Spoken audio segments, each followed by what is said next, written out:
Hey guys, Johnny Crims 2000 here. Welcome back to Let's Play Mega Twins, and we continue on with our coverage here of the Evil Castle. In the last part, we had just defeated an evil villain here, and I didn't mention before the green little treasure chest or whatever usually contained bad stuff. As you saw there, it contains like little frogs and stuff like that. Even though I know it's evil or whatever, I still hit him. Here we have like a mini puzzle, not really. It's very easy. And you want to watch out because these little the little faces on the pillars and stuff like that will hurt you.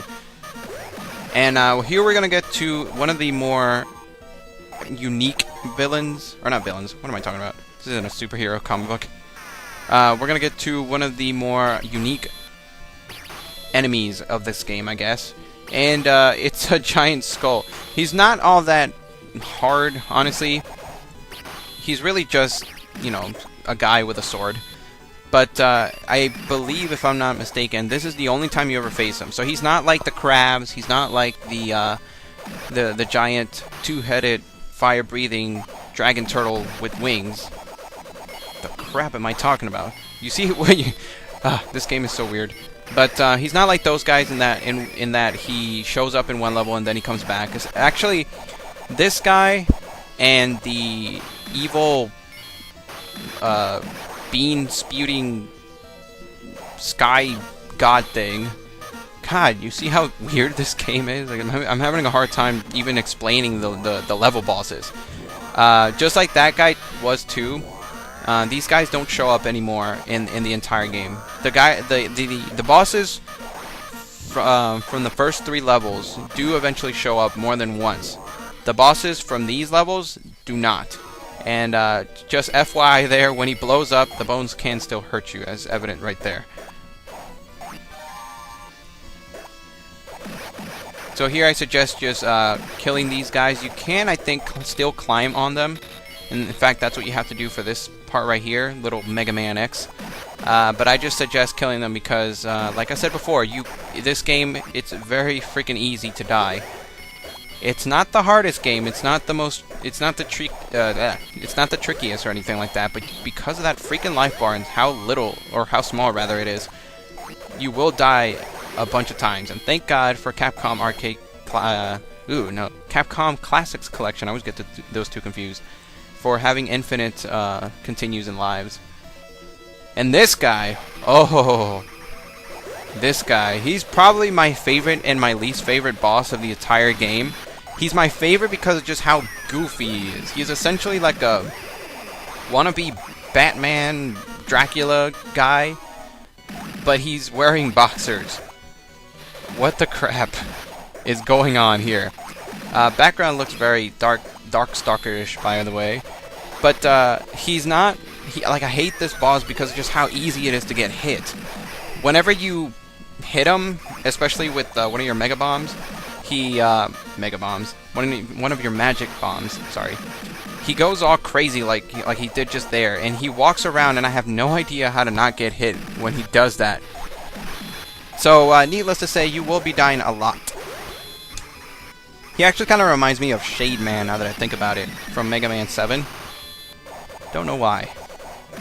But like I said, he's really goofy, and I love him.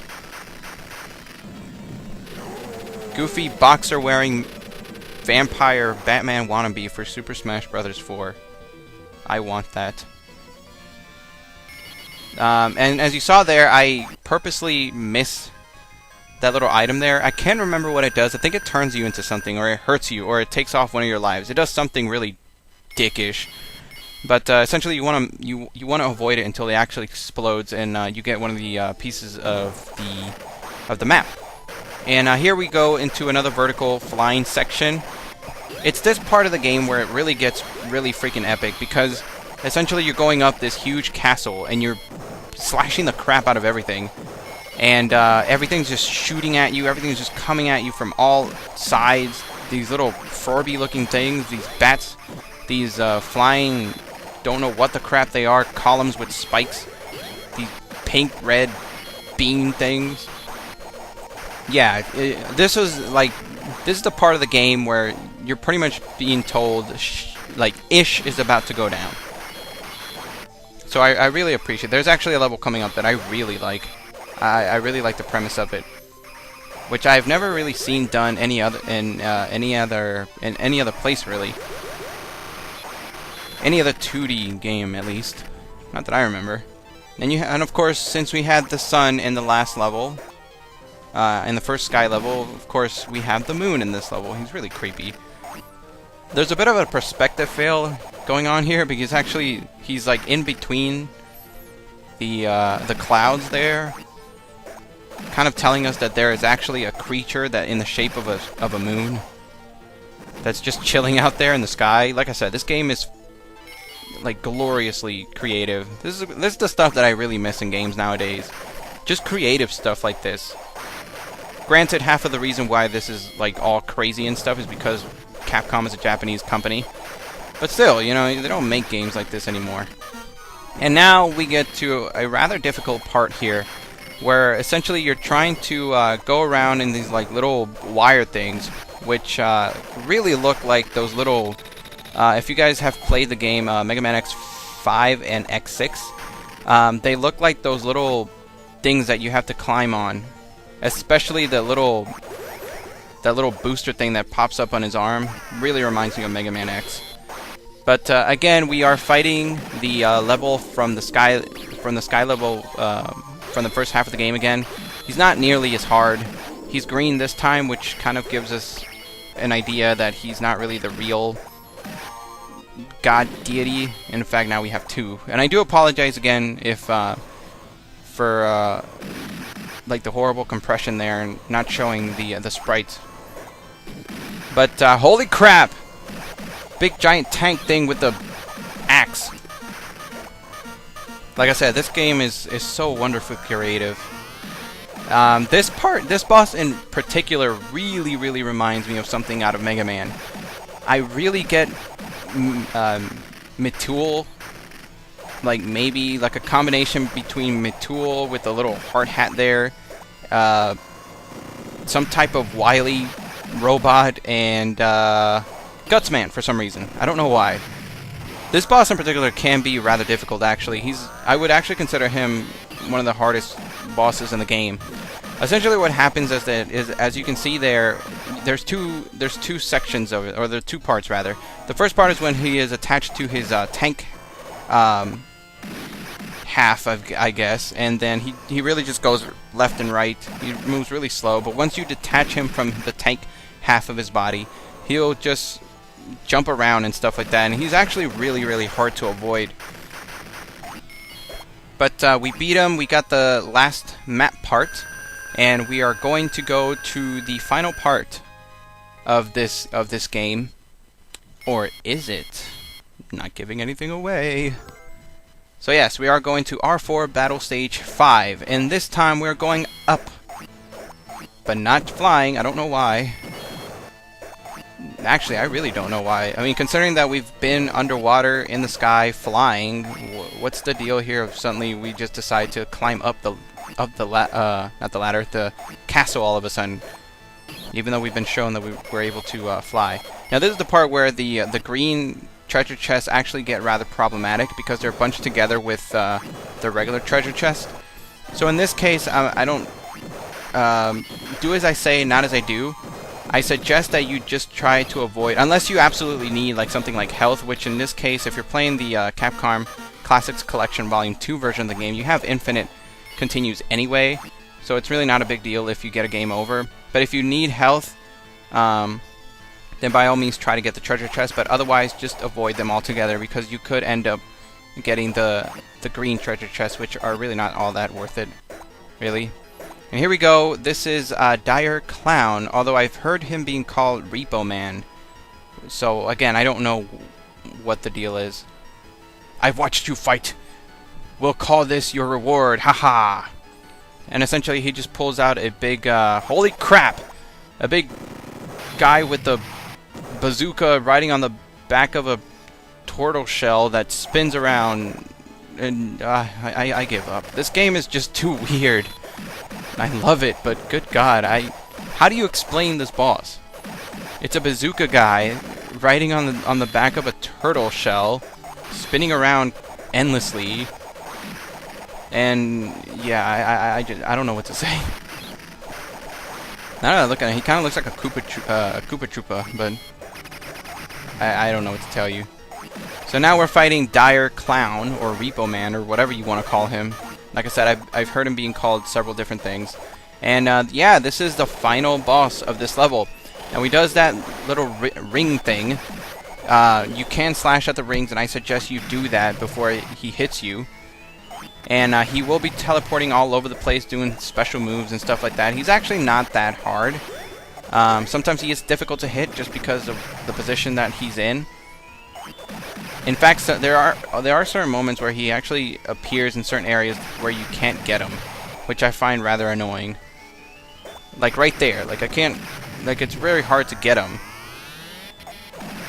So essentially, just keep slashing away, and this is the part before I even get to it because it'll take a while to explain. This is the part where there's a big difference between the Japanese version and the international version. Now, as I mentioned before, I am playing the international version of this game. This isn't the Japanese version, but here is where it differs slightly. Now, in the second half of the game, you are responsible for collecting the second dragon Blue Eyes, which you need to complete the game. In the Japanese version, when you finish this boss, you have to slash at the chair in order to get a key that will take you to the dragon Blue Eyes. Now, in this game, as you'll soon see, actually, let me just show you what happens. You will sink with the ship. As you see there, we just collect the map. And essentially what just happens is everything in the international version just happens on its own. And now we get to round 5, and instead of going up the castle, we are actually escaping the castle, which is crumbling now. And this is actually my favorite level of the game, just of how original it is.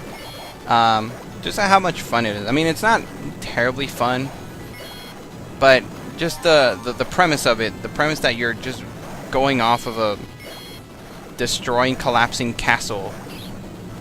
I don't know, it just seems really cool to me.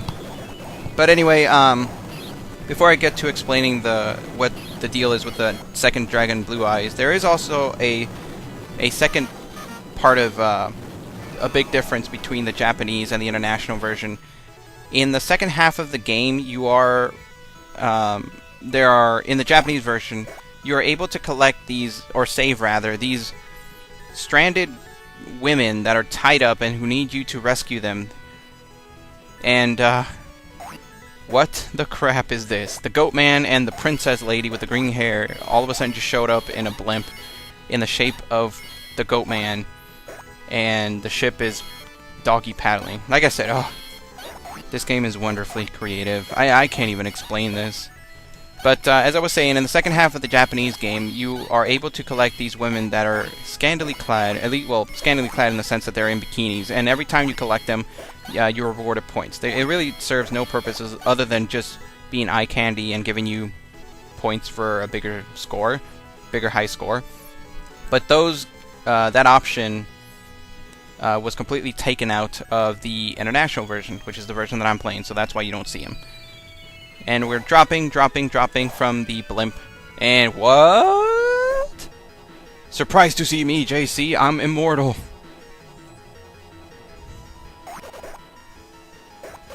And here we start fighting Dire Clown, or Repo Man, or whatever you want to call him, a second time, this time with his giant Joker clown face or whatever. And essentially he just fights the same. The only difference is that he has that big clown ball thing, which is can be a little harder to avoid, but really shouldn't give you a big problem.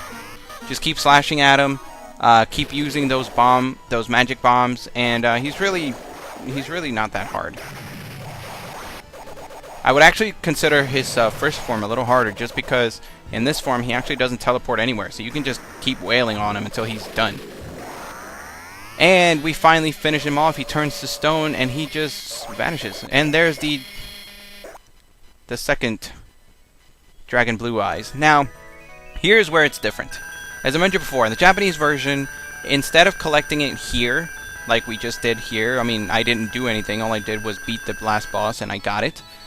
In the Japanese version, when you fight Dire Clown the first time, after you finish him off, you have to hit his chair until it explodes, revealing a key.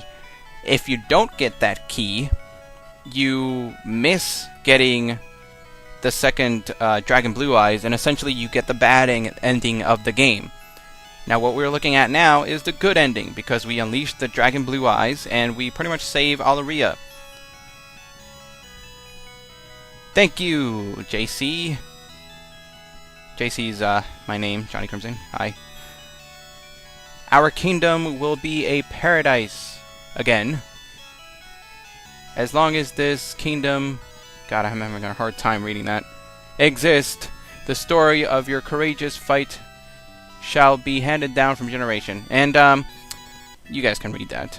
I decided to skip the credits just because the compression was really horrible. Essentially, the ending, it's shown kind of like in a like an old-time film, so it keeps flashing over and over and over and over and again, and it just looked horrible, and I can only imagine what it's going to look like on YouTube.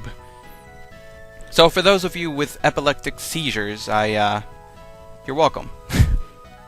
And that was it, guys. That was Mega Twins, or Chiki Chiki Boys, however you want to call this game. If you've played the original on the arcade, or if you've played the port on the Sega Genesis, essentially it's the same game. And there's my ranking. I got second place. Not that it matters. And yeah, that was Mega Twins. I hope you guys enjoyed it. This is a very little known game. Hopefully you guys have checked out my brief history of Mega Twins, which was the previous video in my Capcom Arcade Classics Volume 1 retrospective. If you haven't, what's wrong with you? Go check it out.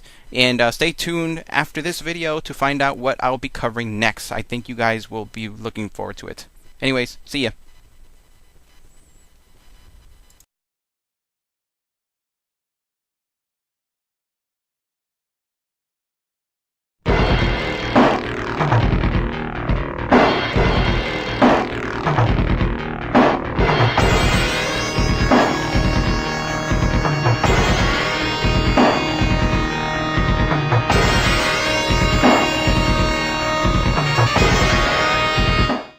As always, if you like this video, be sure to hit that like button and subscribe to my channel if you want to get more stuff from me.